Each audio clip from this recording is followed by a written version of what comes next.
Praise the lord. ఈరోజు దేవుని వాగ్దానము కీర్తనలు 56వ అధ్యాయము 4వ వచనము. దేవుణ్ణి బట్టి నేను ఆయన వాక్యమును కీర్తించెదను. దేవుని యందు నమ్మికయుంచి ఉన్నాను, నేను భయపడను. శరీరదారులు నన్నేమి చేయగలరు? దేవునికి స్తోత్రం. హల్లెలూయా. ఇక్కడ భక్తుడు చెప్తున్నాడు, దేవుని బట్టి నమ్మికయుంచి ఉన్నాను. అవునండి, దేవుని మీద నమ్మకం ఉంచాలి. ఈరోజు ఈ మాటలు వింటున్న బిడ్డలారా, ఈ లోకంలో ఎవరిని నమ్మినా నమ్మకపోయినా దేవుణ్ణి నమ్ముకుంటే మీరు ఎటువంటి భయము లేకుండా ధైర్యముగా మీ యొక్క జీవితాన్ని మీరు కొనసాగించగలుగుతారండి. అవును,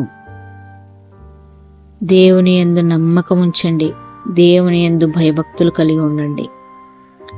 దేవుని బట్టి నేను ఆయన వాక్యమును కీర్తించెదను అని ఇక్కడ వాక్యంలో వ్రాయబడి ఉందండి. వాక్యము, దేవుని బట్టి, దేవుని వాక్యమే మనల్ని నడిపించేది, దేవుని వాక్యమే బాధలలో నెమ్మదిచ్చేది. కాబట్టి ఆయన వాక్యాన్ని ధ్యానిస్తూ ఆ వాక్యాన్ని కీర్తించెదను అంటే, ఒకసారి దేవుని వాక్యాన్ని ధ్యానించిన తర్వాత ఆయన వాక్యంలో ఉన్నటువంటి ఆ యొక్క జ్ఞానాన్ని, ఆ లోతైన మర్మాన్ని తెలుసుకున్న తర్వాత, దేవుడు ఎంత గొప్పవాడో అర్థమైన తర్వాత ఆయన్ని కీర్తించకుండా, ఆయన వాక్యాన్ని ప్రకటించకుండా ఉండలేరండి. అందుకనే దేవుని వాక్యాన్ని ధ్యానించాలి. మొదటి కీర్తనలో రాయబడి ఉంటుంది కదా, దుష్టుల ఆలోచన చొప్పున నడవక, పాపుల మార్గమున నిలవక, అపహాసకులు కూర్చుండి చోటున కూర్చుండగా, యెహోవా ధర్మశాస్త్రమునందు దివారాత్రము దాన్ని ధ్యానించువాడు ధన్యుడు అని రాయబడు.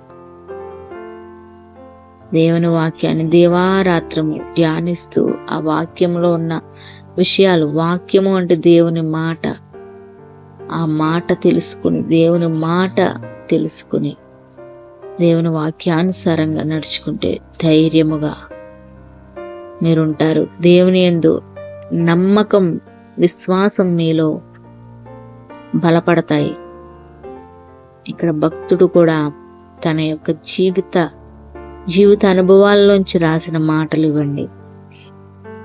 అవును, ఆయన వాక్యాన్ని ఇక్కడ తెలుసుకుని దేవుని యందు నమ్మకం ఉంచి ధైర్యంగా ఉన్నాడు. ఈరోజు మరి దేవుని వాక్యాన్ని గట్టిగా పట్టుకొని ఆ వాక్యానుసారంగా నడుచుకుంటూ దేవుని యందు భయభక్తులు కలిగి ఉన్నవాళ్ళు ధైర్యముగా ఉంటారు.